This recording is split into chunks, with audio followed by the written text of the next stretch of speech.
The air in the tent was cold enough to sting.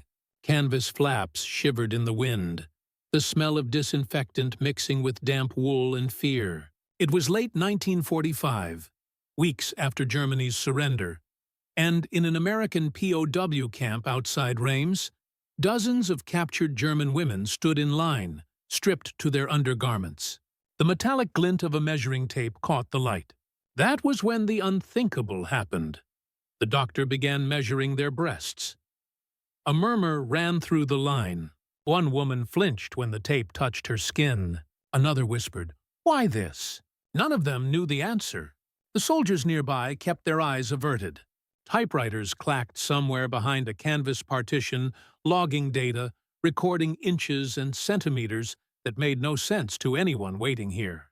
These were not interrogations or punishments, no barking orders, no violence, just silence and the slow mechanical sound of measurement. Reports indicate that over 4,000 German women POWs were processed in American zones after the surrender. Among them, roughly 200 were selected for something called an anthropometric study, a phrase no one in that line understood. It sounded clinical, harmless even, but in that moment, humiliation felt more real than science. From the women's perspective, it was baffling. "We thought it was punishment or mockery," one later wrote in her diary. They'd expected interrogation, maybe forced labor, but not this quiet, clinical invasion. And yet the American doctors weren't cruel. Their tone was detached, professional, almost coldly kind. That contrast, the precision of their behavior against the raw vulnerability of the prisoners, made it even more surreal. Each name, height, weight, and measurement was logged onto cards marked Medical Corps Survey. No one explained why. The guards stood at ease, one of them sipping coffee, steam rising from the cup as if mocking the chill in the tent. For Marta, the young nurse whose turn was next, the world suddenly shrank to that single sound, the tape snapping back into its coil. When her name was called, her hands trembled.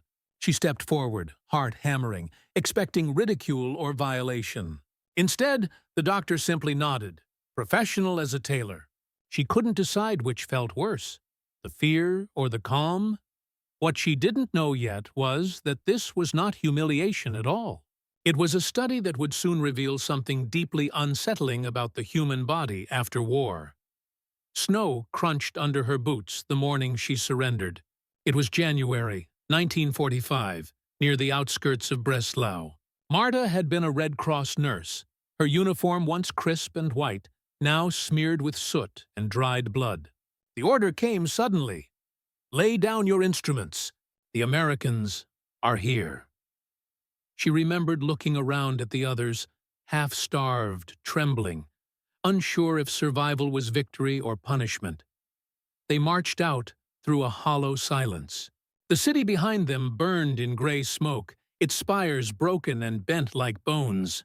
Marta carried a tin box of bandages and a letter she'd never mailed. That letter would stay in her coat pocket for months, creased, unread, a memory of a world that no longer existed. When the American trucks appeared, she expected shouts, maybe gunfire. Instead, she heard English words she barely understood. "You're safe now. Get in." The tone was calm, almost gentle. It disarmed her more than any weapon could. For years, she had been taught that Americans were monsters, that capture meant disgrace. Yet here she was, being handed a blanket and a piece of bread thicker than any she'd seen in months. By the time Allied forces had captured more than 3 million German prisoners, the system was efficient. Medical inspection, registration, quarantine. Marta's group, mostly nurses and civilian auxiliaries, was processed separately. Their insignias were removed, their pasts erased into numbers. The reality of defeat settled heavy on their shoulders. "They treated our wounds," Marta later recalled, "but we didn't trust their kindness." That first night, she couldn't sleep. Every sound, a door creak, a man's cough, made her flinch. The barracks were warmer than the front lines. but fear had its own chill. She whispered to herself in the dark, reminding her heart that this was still war, even if the guns had fallen silent. Days turned into weeks, and the routine numbed her. Roll call, rations, medical checks. The women learned the guards' names, their habits, even their jokes. They began to sense something odd. This captivity was unlike the horrors they'd imagined. Still, the question lingered. Why were American doctors taking such an interest in them? When Marta was transferred to a larger U.S. processing camp near Reims, she thought maybe she'd find answers.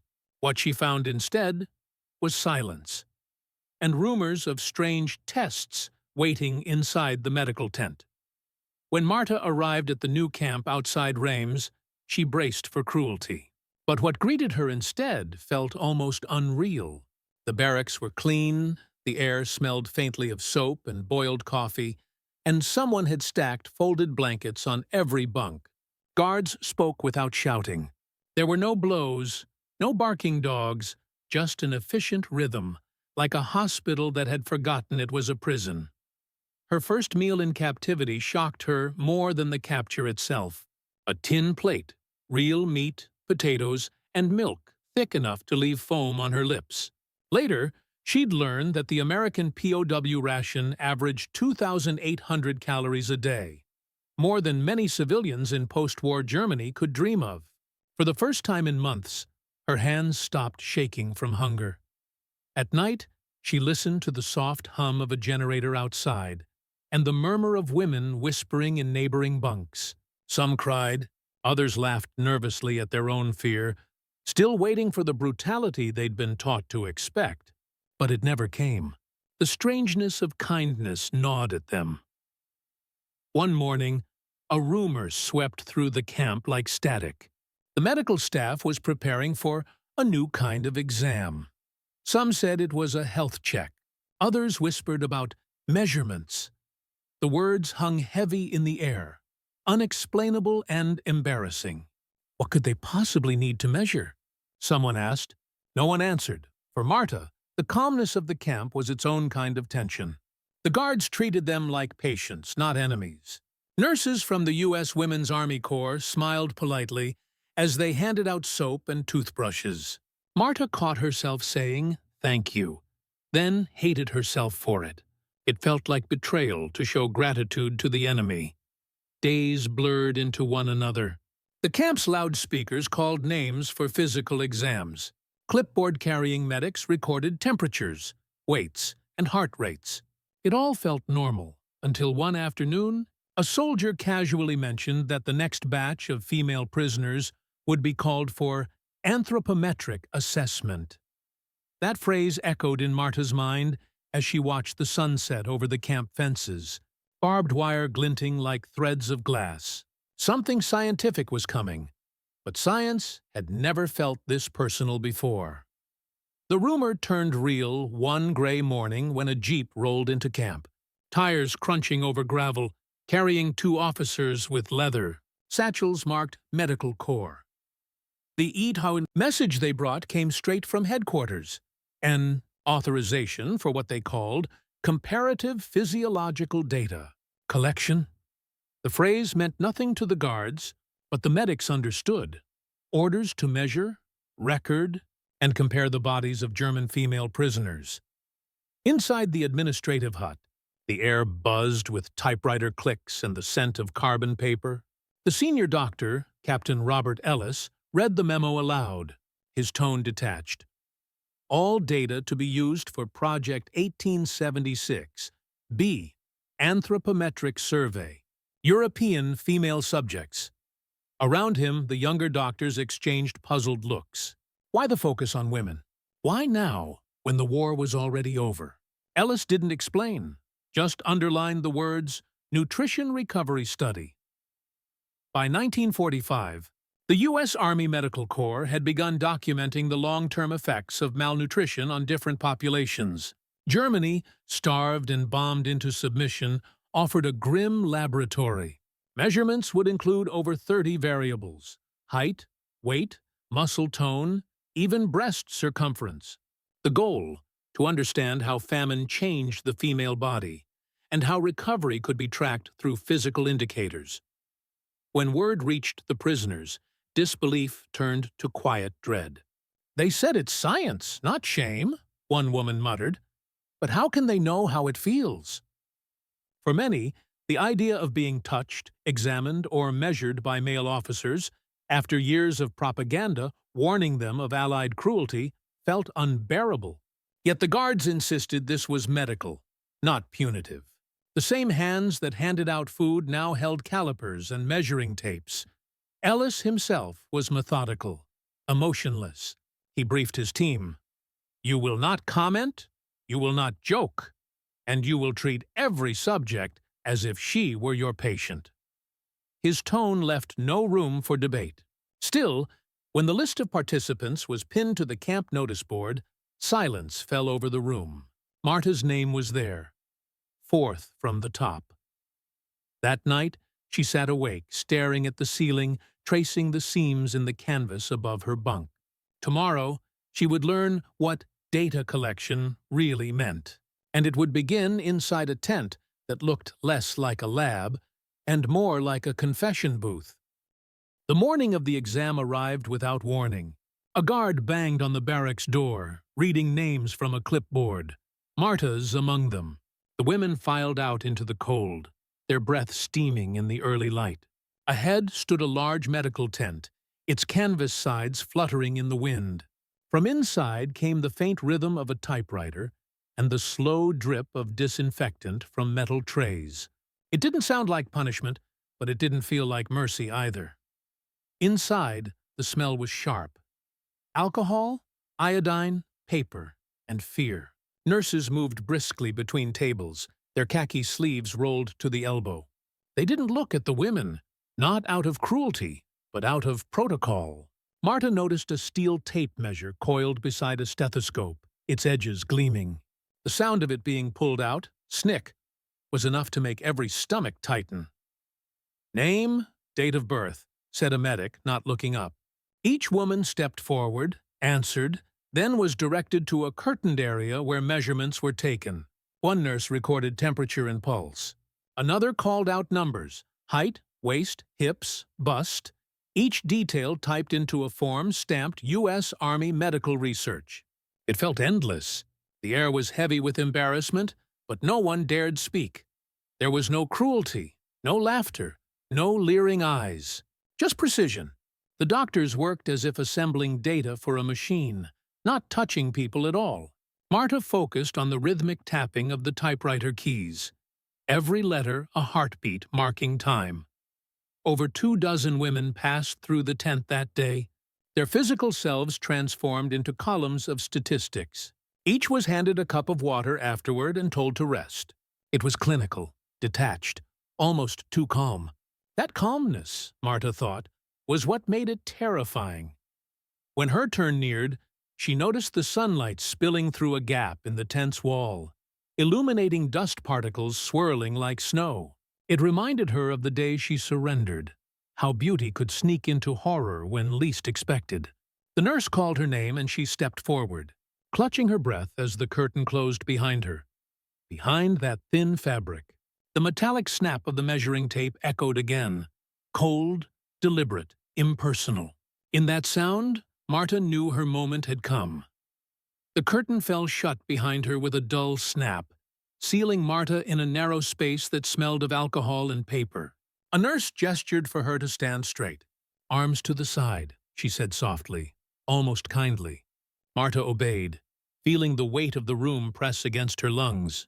The doctor, an older man with rimless glasses and the calm eyes of someone who'd seen too much, uncoiled a silver measuring tape and stepped closer. When the tape touched her skin, Marta flinched. The cold metal bit like ice. She braced for mockery, but none came. The doctor didn't even look at her face. His voice was level, professional. "Breathe normally," he said. She did, the air trembling in her chest. The nurse jotted down each figure without emotion, keys clattering on the typewriter behind the curtain. Another name turned into numbers, another body mapped by inches. Outside, Other women waited in silence. Inside, time thickened. Marta studied the doctor's gloved hands, steady, almost reverent in their detachment. It dawned on her that this was not about humiliation or curiosity. It was something else. The doctor noted her pulse, the color of her skin, then measured again, recording how her breathing changed. Reports later indicated that dozens of women were examined daily, their data cross-referenced with blood tests and caloric intake logs. It was part of a broader effort to understand the biological toll of starvation. But Marta didn't know that. To her, it was a moment suspended between fear and dignity, an unwanted ritual of science conducted in the ashes of war. When the final number was written, the doctor stepped back. "Thank you," he said simply. His tone was so neutral it startled her. "You may dress." That was it. No explanation, no comfort, just procedure. She hesitated before asking, Why this?" He paused, removing his glasses to clean them. "Someone will explain," he replied, voice quiet but firm. "It's important."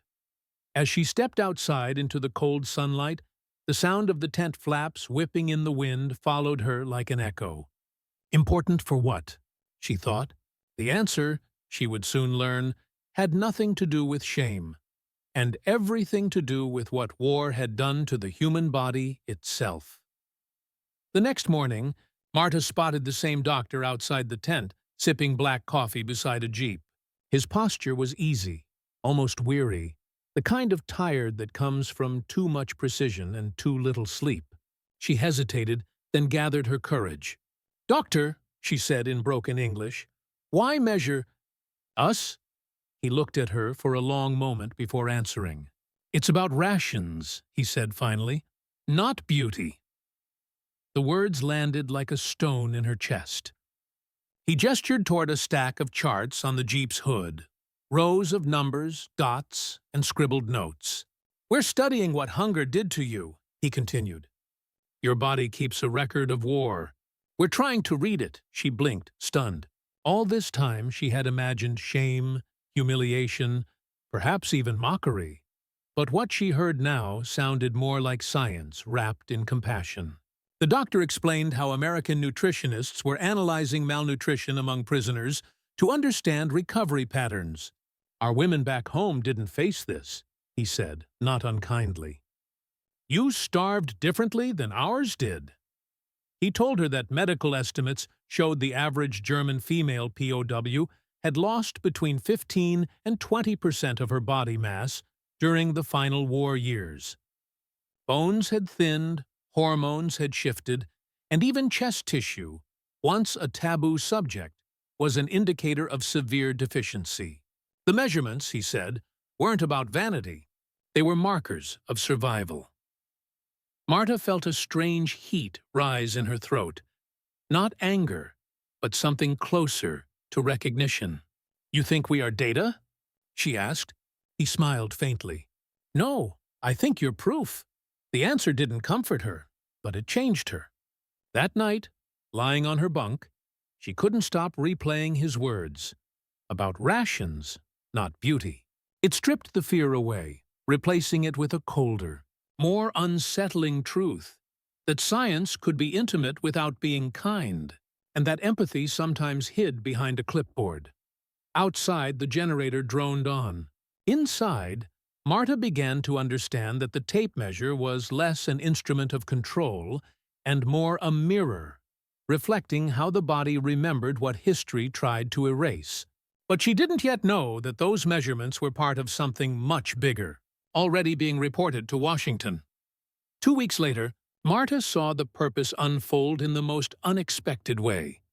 Not through words, but through paperwork.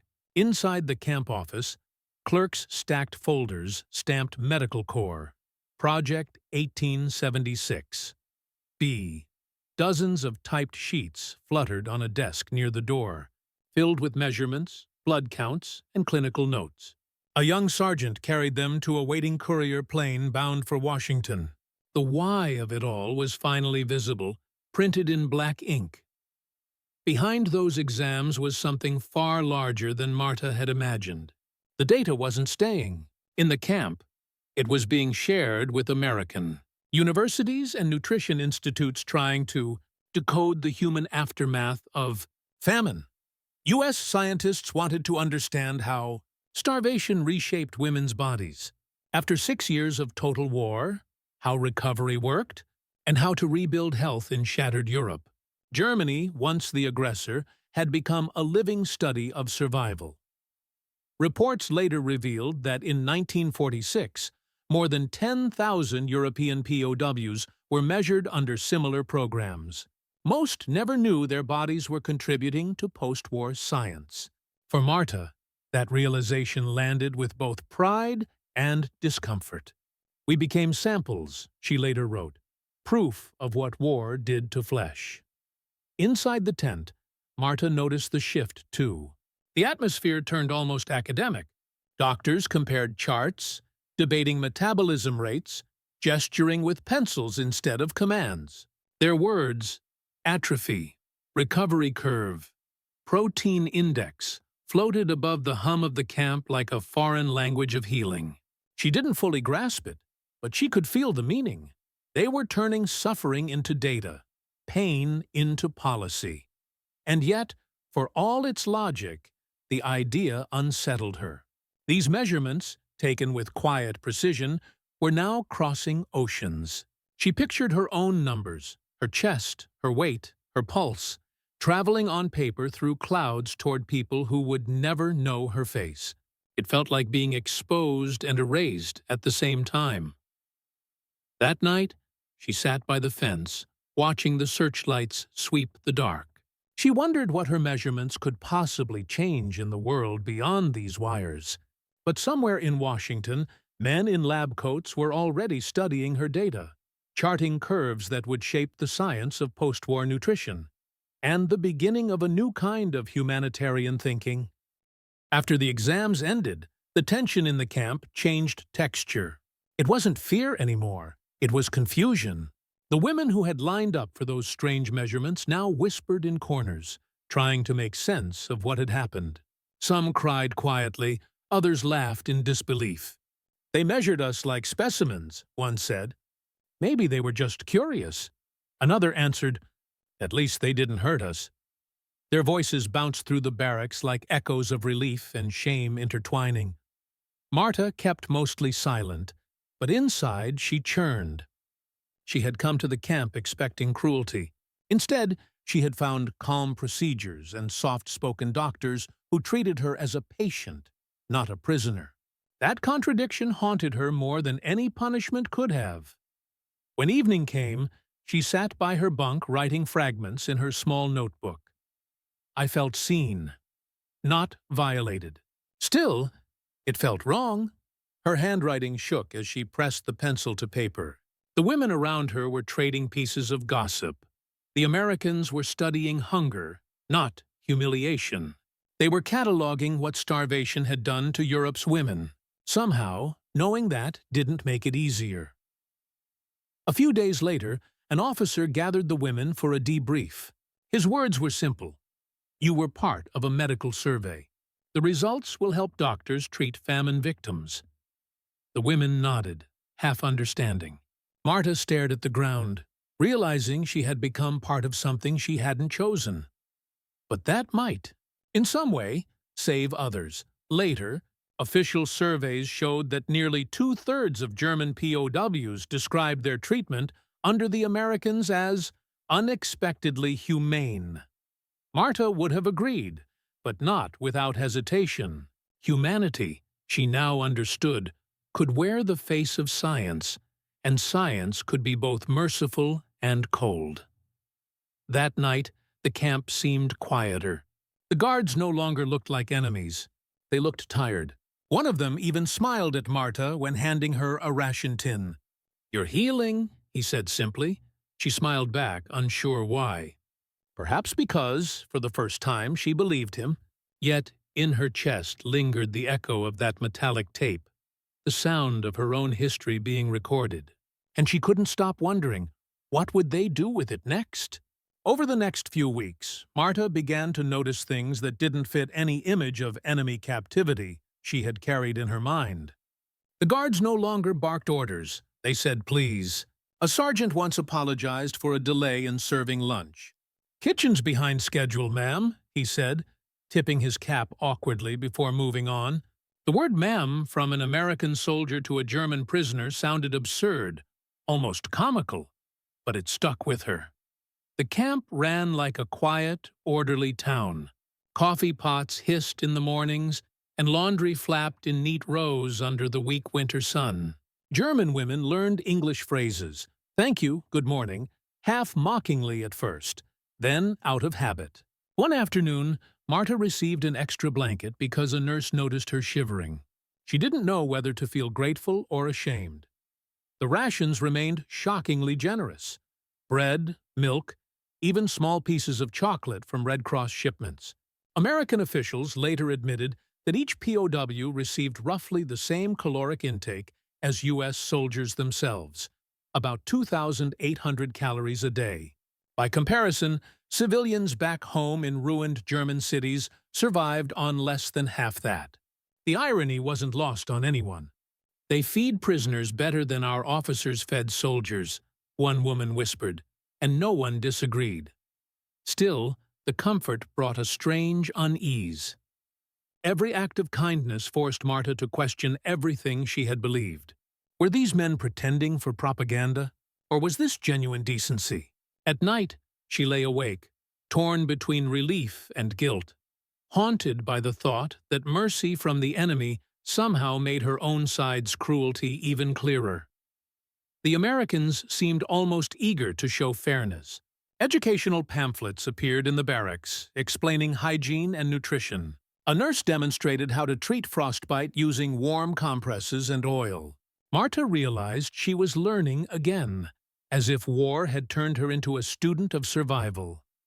And when a supply truck arrived one afternoon, filled with soap, bandages, and canned food, one guard joked, "Guess we're running a hotel now."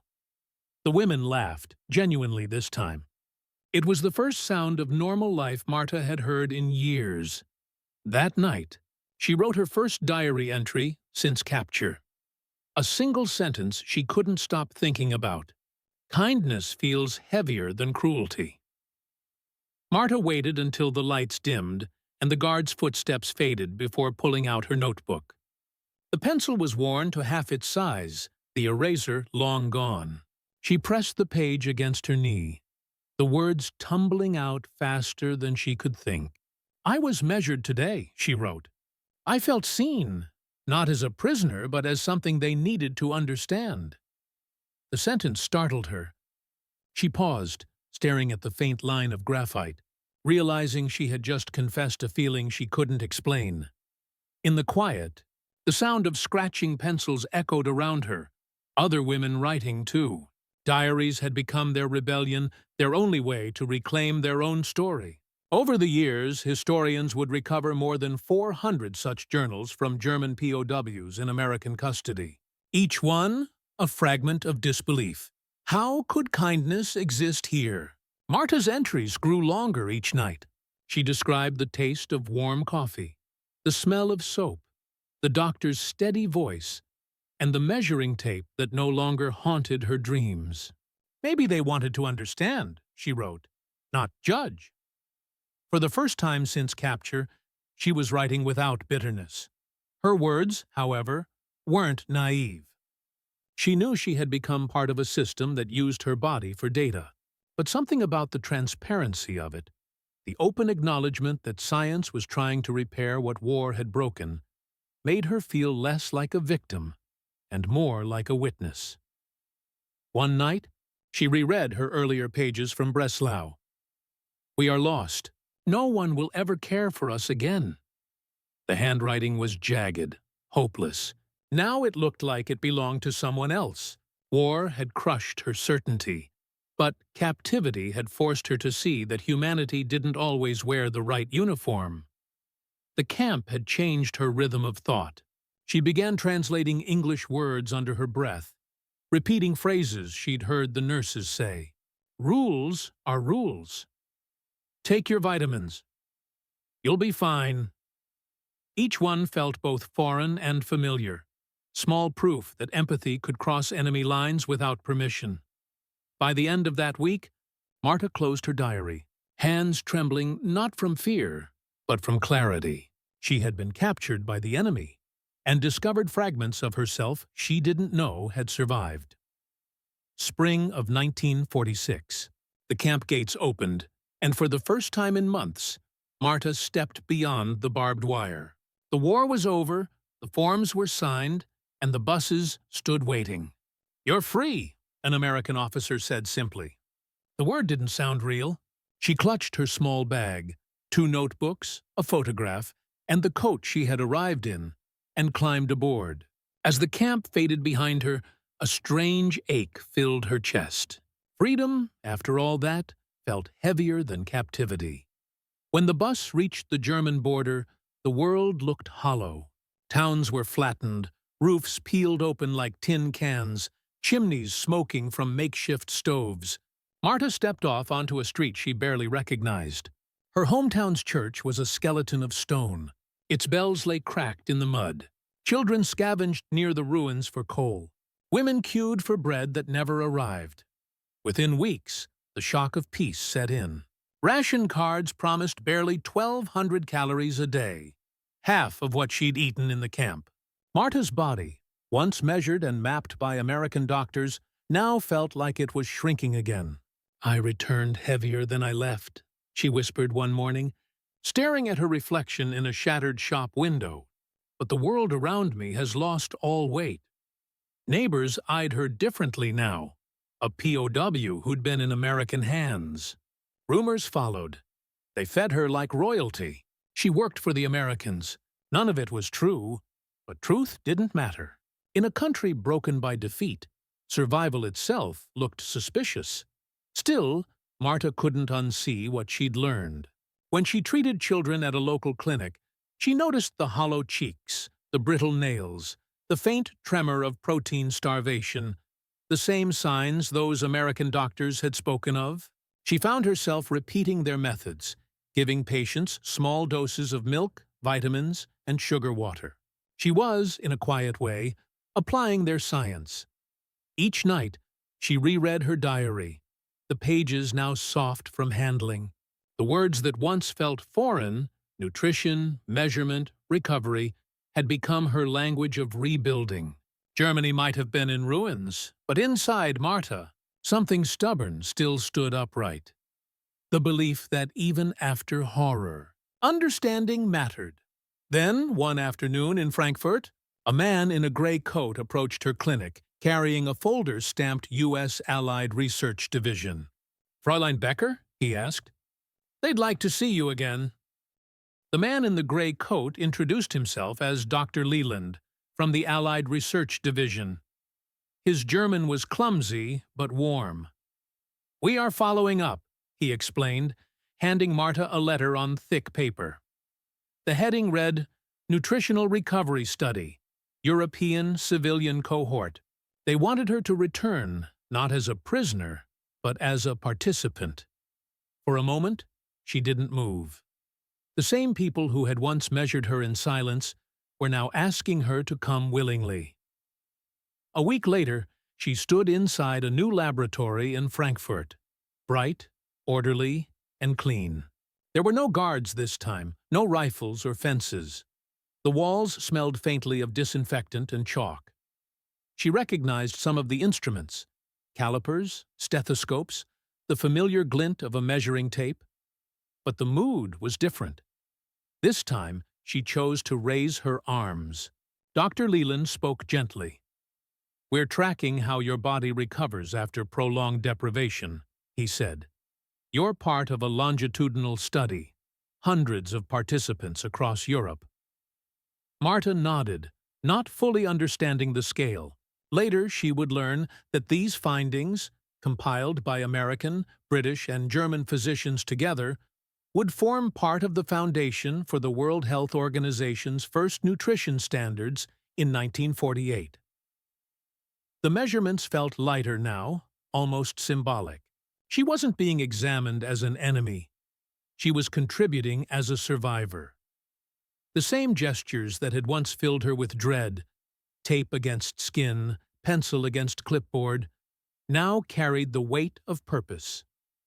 Our suffering became numbers, she thought, but useful ones. When the nurse thanked her for returning, Marta felt an unexpected rush of pride. The humiliation she once feared had transformed into something almost noble. Data, after all, didn't just belong to scientists. It belonged to everyone who had endured. Outside the lab, Frankfurt was rebuilding. Cranes swung above half-finished roofs. Children chased each other through streets still lined with rubble. The air smelled of coal smoke and hope. Marta walked home that day, not as a subject, but as a witness to a strange truth. Even in the ruins of war, knowledge was being born. She glanced at her reflection in a shop window. The same face, older now, steadier. What once symbolized captivity had become collaboration. And yet, one question lingered. What did it mean to be measured and remembered by those who once held? You behind barbed wire? Years later, Marta could still recall the sound of that metallic tape uncoiling, the hiss of precision that had once felt like shame.